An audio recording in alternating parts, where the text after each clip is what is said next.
and welcome back to another episode of Sports Talk of Elite Wagers. I am your host, Elite Wagers, and we are now into, I think it's week 10 of the Champions League, which is the first round of the knockout stages. Obviously, we had the first leg of this round last week. So last week's episode was me breaking down the remainder of the Champions League fantasy competition. This week I'm going to focus on this week's game week in particular. We've got the Tuesday competition, which is tonight, and we've got the Wednesday competition, which is tomorrow. 3 games are included from each day in this competition. So I'm going to get straight into it, no messing around, straight into Fanteam. Obviously one of the best apps on the market at the moment for fantasy competitions. So we're going to go over to the Wednesday main event, Champions League competition on Fanteam. This week's format is going to be slightly different. Instead of a full 11, we're going to be picking a 6-man team. Rules are pretty similar. It's a £10 buy-in. The fixtures will include the 8 o'clock games from each day. So Tuesdays is going to be Bayer Leverkusen, Olympiacos, Inter and Bodo Glimt, Newcastle and Karabakh. And then obviously 8 o'clock games for tomorrow's contest as well. Scoring all the same, from goalkeeper saves being half a point and goals and things like that all being 4 points for a forward. So everything is the same. We have a £73 million budget for this Tuesday main event. I'm going to have a little breakdown of each game that's included in this contest, and then I'm going to go through my favourite players for this contest. So starting off with, which game should we start with? We'll start with the Inter and Bodo Glimt game. So obviously, first leg result was Bodo Glimt 3-1. In terms of the two teams, Inter Milan are clearly the better team in terms of talent, but it was a huge shock result for Bodo Glimt. In terms of the way they both set up, Inter are normally a very good defensive team, obviously one of the best defensive teams from last year. Bodo Glimt are quite an attacking team. They don't sort of tend to sit back. So I think we're going to see a bit of a shift in Inter's performance this week in terms of how they're going to set up and how they're going to play. I think they're going to be more attacking. Obviously, being 2 goals down, they're going to need to go all guns blazing to try and get these goals for the team, for the team to obviously go through. Bodo Glimt, they don't really tend to sit back. They are an attacking first team. I don't think that's going to change. I think they're going to go into this game and try and attack and sort of play for the win in this game as well. A few stats for these kind of games as well. Inter have actually kept a clean sheet in 11 of the last 15 home victories in this competition. And as I said, this is a game that's going to be completely flipped on the head. They're 2 goals down. They're going to need goals. 11 of Bodo Glimt's last 14 games have seen both teams score. Of their 24 competitive games, 21 produced 2.5 or more goals, with 16 of those being 4 or more goals as well. So I expect there to be a lot of goals within this contest. I think both teams can do well in the attacking areas of the field. I think, obviously, as I said, Inter are going to need to come out of this game and going to try and have to win this game. And I think Bodo Glimt will try and take the lead in this game and try and control the tie with leading from the outset kind of thing. So I think in terms of the two teams, that's the way we're going to go with this team. So I'm going to be looking for attacking players within this game. The next game I want to look at is going to be Leverkusen Olympiacos. I don't have too much of a thought process on this game. Obviously, Leverkusen 2-0 up after the first leg. Bayer Leverkusen sort of have had the better time recently, especially defensively. 2 of Bayer Leverkusen's last 10 games saw both teams score, so very good defensively. Olympiacos haven't scored too many goals recently. They are in a little bit of a slump. They sort of struggle to score goals. Looking back at sort of what they've been able to do and what they haven't been able to do is score. So they've lost 2 of the last 4 games and they failed to score in 3. That's obviously not going to give us much confidence in the team to try and score and win the game. Leverkusen won 5 of the last 6 games at home, and they've actually scored plenty of goals. So again, if I'm going to be picking anyone from this game, it's going to be an attacker for Bayer Leverkusen, maybe even a defender as well. I don't think Olympiacos are going to be able to score in this game. Newcastle Karabakh, obviously a huge result for Newcastle in the last game, 6-1. I personally had both teams to score, which obviously hit, but I did not expect Newcastle to be leading this tie 6-1. When you actually look at some of the teams that Karabakh have faced within this competition, obviously got battered by Liverpool 6-0. Beat Frankfurt 3-2. Where are we? Lost 4-2 to Ajax. They did have a good result against Bilbao, I believe. Was it Bilbao? Benfica. Beat Benfica 3-2. So they have been sort of competitive in this competition. Beat Copenhagen 2-0 as well. So they've been competitive in this competition. They've been able to score. Obviously 2-2 against Chelsea as well, looking back at the result. So they were able to compete against a lot of these teams. So I expected them to be able to put something going forward. Some sort of attack going forward. But statistically, they weren't too good. Expected goals of 0.46, 8 total shots, 42% possession. So I think it's going to be a similar outcome in this game. I don't think Newcastle are going to take their foot off the gas, and I don't think Qarabag are going to be able to turn this tie around. So I'm going to be looking for Newcastle goals within this game. Any stats to go with that? Let's have a look. No, not really. I think it's pretty well set up for a Newcastle win within this game. Moving quickly to tomorrow's games, we're going to start with the Juventus and Galatasaray game. I think that's going to be an absolutely excellent game. Obviously, Juventus losing the first leg 5-2 at home now. Galatasaray, again, pretty similar to Bordeaux Glimt, not very defensively set up. They will still attack even though they're leading 5-2. They don't need to attack. They don't need to introduce any sort of attacking inspiration from Juventus, but I think they will sort of, similar to Bordeaux Glimt, I think they'll press forward and try and score goals in this game as well. Obviously, Juventus is going to need to score goals, so I think this is going to be a very similar game to that Bordeaux Glimt and Inter Milan game. Both teams trying to go out for goals. Juventus have scored 3 or more goals only twice in their last 12 competitive home matches, which obviously doesn't give them much hope in terms of trying to turn this tie around. But on the other hand, only one of the last 5 home games for Juventus saw both teams to score. So that's a good positive thing for Juventus, trying to stop this Galatasaray attack. But I think it's going to be a lot easier said than done. I think Galatasaray will come out all guns blazing in this game as well. So again, another game where I'm going to be looking for attackers. PSG Monaco, not really too much of an opinion on this one. Obviously, these two teams see each other quite often. In the last sort of 5 head-to-heads, PSG have led 4-1. Monaco's only win was a 1-0 win back in 2025. But yeah, in terms of these two teams, Monaco leading 2-0 last week, and then Doué came on and did his thing, scored 2, assisted 1, and they actually got the win. But again, it's a game where it could be 1-0, it could be 5-0. It's very unpredictable. So this is a game I'm going to sort of tread carefully on. Obviously, lean towards the PSG attackers, maybe even the PSG defenders as well, if they do want to sort of keep that home win percentage up. They've only lost 1 in the last 10 games at home, which was, I think it was a cup game, which they didn't start too many of their starting players. And then moving on to the probably most controversial game of the slate, Real Madrid against Benfica. Obviously, with all the things going on with Cristiani and Vinny last week, Cristiani's now been suspended for this game. But you take that out of it, well, we can include that into this breakdown. Actually, it's going to be a very hostile environment for Benfica. Obviously, Benfica defending their player, and the Bernabeu is going to be defending their player in Vinny. So I think it's going to be a very hostile environment for Benfica. It's going to be very tough for them to be able to do anything in this game, I think.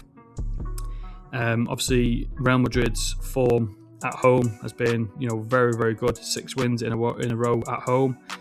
Only conceded 4 goals in those 6 games at home as well. Scoring multiple times all 6 games. So yeah, it's going to be a very difficult game for Benfica, and obviously with the likes of Mbappe and Vinny scoring goals at will at the moment, I think it's going to be very difficult for Benfica to get in this. So I'm going to be looking towards sort of a low scoring game, I think, but Real Madrid attackers and maybe even Real Madrid defenders in this game. So with that being said, let's go to the actual Fanteam board. I'm going to go through my favourite picks for the Tuesday main event, and then obviously we'll go for Wednesday. So first up for Tuesday, I did have Lautaro Martinez as my sort of premium pick, the top price player, but he has been ruled out of injury, which means it's going to be Thuram. You could keep in Martinez just in case he does start, because there's always a chance in these kind of games where they will sort of pop up on the injury list and still start. He will be auto-sub for Thuram anyway, so that's sort of either or. But in terms of Thuram, let's Let's have a look. Thuram, he hasn't scored too many goals in his most recent games. He scored 1 goal, 2 assists in his last 8 games. But again, he's been behind Martinez. As I said before, we're going to need goals in this game. Thuram does sort of tend to play quite a lot of the games. And, if he's going to be leading the line in this game tonight, then, it's going to be down to him to try and bag some goals. Within the same game, I'm going to go with DeMarco. As I mentioned before, I think it's going to be a high-scoring game, so me picking the defender in this game is a little bit out of the ordinary. But when you look at Federico DeMarco's last sort of 7 games, 6 games, he's got man of the match status in 5 of those, where he's got a rating of 8.4, 9.2, 8.3, 8.3 and 9. In all those games, he's got an assist or a goal. So in his last 6 games, he's got 5 assists, 1, 2, 3, 4, 5, 6, 7, 8 assists and 2 goals in those last 6 games. So he's on fire in terms of the attacking side. And obviously, again, this is going to be an attacking game. I think DeMarco can feed Thuram and sort of Calhanoglu or anyone else who's going to be able to get into the areas where they're going to need goals. I think it's going to be down to DeMarco quite often. So I'm going to go with DeMarco, a defender, but I think he can get an attacking return on this one as well. And then I'm also going to go with Kasper Hohn, I think his name is. He's going to be the attacker for Bordeaux Glimt. And again, it's going to be an attacking game. Wouldn't put it past Bordeaux Glimt to try and score goals and press on in this game. Is that his name? Ho. We'll call him Ho. In his last 4 games, he has scored 5 goals. 6 goals, actually. He scored 6 goals and 2 assists in his last 4 games. In the last game against Inter, 1 goal, 2 assists, man of the match. I think he's the guy for them. He's the one that's going to be able to bag the goal for them, or contribute towards that goal at least. And again, I think it's going to be a high-scoring game in this one. So I'm going to go for the attacking returns in this game. So I'm going to go with DeMarco, Ho and Thuram. Off the back of that, I'm going to go straight for Patrick Schick as well for Leverkusen. I think the only sort of play in this game is going to be sort of the Leverkusen attack. He led the line very well against Olympiacos, scoring the 2 goals on man of the match. He was rested on the weekend against Union Berlin, which signs point to him starting again this week. In his sort of last 7 games, 4 goals, 1 assist. So form is there or thereabouts. I think he's going to be the one that's going to set this tie bed for Leverkusen. So I'm going to go with Patrick Schick in this one. And then we're going to go for the Newcastle game. And again, I think it's going to be an attacking game. Maybe not as many goals as 7 in the first leg. But I do believe Newcastle will win this game. There's no reason why Anthony Gordon can't do what he did against Karabakh last week. Scoring 4 goals. In his last 10 games, he's got 6 goals and 1 assist. So again, his form is sort of there or thereabouts. And this is a very, very winnable game for Newcastle to try and set a standard for themselves going forward in this Champions League. So I think Anthony Gordon, he's on penalties and free kicks as well. So again, extra added bonus for a goal scoring return. And then I'm going to go for Nick Pope as well. Now, he hasn't actually kept too many clean sheets. He's kept 1 clean sheet in his last 10 games. He's actually conceded quite a few goals as well, including one against Karabakh. But if there's any team in this slate that's going to be able to keep a clean sheet, I think it's going to be Newcastle. He's a very good shot stopper as well, saving over 50% of the shots that he's faced. Against PSG, for instance, in their 1-1 draw, he saved the ball 6 out of 7 times. Against Man City, just gone on the weekend, 5 saves on 7 shots on target. So he's a good shot stopper, and I think if anyone's going to be able to keep a clean sheet in this slate for today, it's going to be Nick Pope. So my 6 players for the Tuesday contest: Nick Pope, Anthony Gordon, Federico DeMarco, Kasper Ho, Thuram and Patrick Schick. And then straight into the Wednesday main event contest. Same format, 6-man team. Obviously different games. But we're going to go, where we're going to start for this one. We'll start with the Galatasaray Juventus game. So obviously again, it's going to be a very attacking game. Juventus down by 3 goals. A few injuries popping up on the report for this game. So no Osimhen and potentially no David as well up front for Juventus. So with that being said, I'm going to go with Yildiz, obviously the young Turk, very, very good player. Only scored 1 goal in his last 10 games, but he's a very good contributor and he's a very good dribbler. This is obviously a game where they're going to need their star players to step up and try and bag some goals. It will not surprise me if we see Yildiz on the score sheet for this game. And then over to the other side. Normally I'd go with the attacker for Galatasaray, but Osimhen not playing, got injured in that first round tie. So Icardi's going to start lead the line, but I'm going to go with Noah Lang. Recently came over from Napoli. He's played 4 games for Galatasaray since joining, and in those 4 games he's got 2 goals and an assist. 2 of those goals being in the tie last time out against Juventus, a team that he's played against quite a few times, obviously with his time with Napoli. And again, this Galatasaray team like to press forward. They're not going to sit back and defend. They're going to go for goals, and Noah Lang has shown some form, which indicates that he's going to be able to be in and around the goals for this team. So then we're going to move over to the PSG game. As I said, not really got too much to read on this one, but it's hard not to pick Desiree Doué in this game. Obviously, the young Frenchman, very, very good player. Sort of fallen out of favour a little bit in PSG at the moment for some reason, not starting and not playing full games. Obviously came on for PSG against Monaco in that first round tie. Came on, scored 2 goals and got the assist to help them win the game. Outside of that, scored on the weekend and got 1 assist against Lille 9 games ago. So not been contributed heavily towards goals at the moment, except for the last 2 games where he's got 3 goals, 1 assist. I think his performance against Monaco will put him into the starting lineup for this game. And obviously with that performance in mind, it's hard not to pick him. And I think no Dembele as well is going to help his chances of starting the game. Maybe even starting like centre forward role with Kvaratskhelia and Barcola.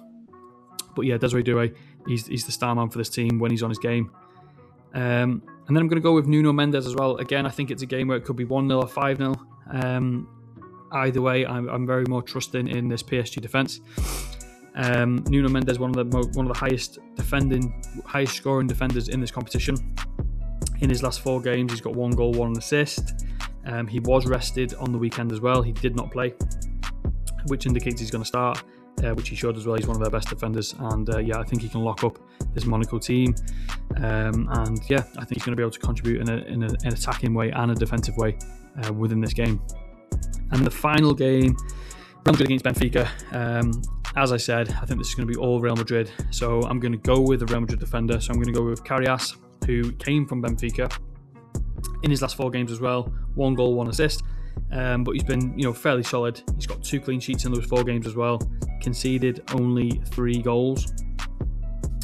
I think this is a game that sets up for, no sort of upsets, a solid performance for Real Madrid. And then with that being said as well, we're going to go for Mbappe to lead the line from my team in particular. Got the assist for Vinny in that leg against Benfica last week. But before that, he was on an absolute goal-scoring tear.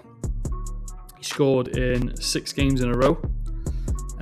He has been out injured in 4 games, where he scored another 3 goals before that. So in his last 10, 1, 2, 3, 4, 5, 6, 7, 8. In his last 8 appearances, he has scored 1, 2, 3, 4, 5, 6, 7, 8, 9, 10, 11, 12 goals. 12 goals in his last 8 appearances, scoring multiple goals in 4.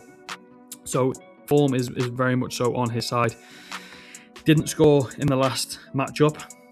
But again, I don't think that's anything to go by. I think this is an ideal game for Real Madrid to push forward and to grab the win. So my team for Wednesday's competition is going to be Nuno Mendes, Karius, Yildiz, Lang, Doué and Mbappe. In terms of sort of best bets and things like that, I don't necessarily have too many at the moment. But I do want you all to go over to my Twitter at Elite Wages, drop me a follow and turn notifications on, because I have been posting a lot of bets sort of last minute where I've been taking the time to dig into these games a little bit deeper. So I will be posting a few plays for tonight's games and tomorrow's games, as well as college basketball, which I'm absolutely on a tear with at the moment. Current record for college basketball is in the last 10 days 52, 30 and 2 for plus 14 units, so it's a 61% win rate, 7 out of 10 winning days. So if you want to win some extra money while we're waiting for the next rounds of the Champions League, drop me a follow and get involved in college basketball. So I'm going to love you and leave you with all that information that I've dropped. Hopefully I'm able to help you all pick your teams and hopefully able to help you all win some money in these contests on Fanteam this week. Again, drop me a follow. Don't forget to sign up to Fanteam, get involved in the competitions, like, share, subscribe on YouTube, Spotify, Apple Music, and everywhere else where this is going to be published. So yeah, hopefully I'm able to give you all some help in these contests this week. So I'm going to love you and leave you. Until next week, I'll catch you later.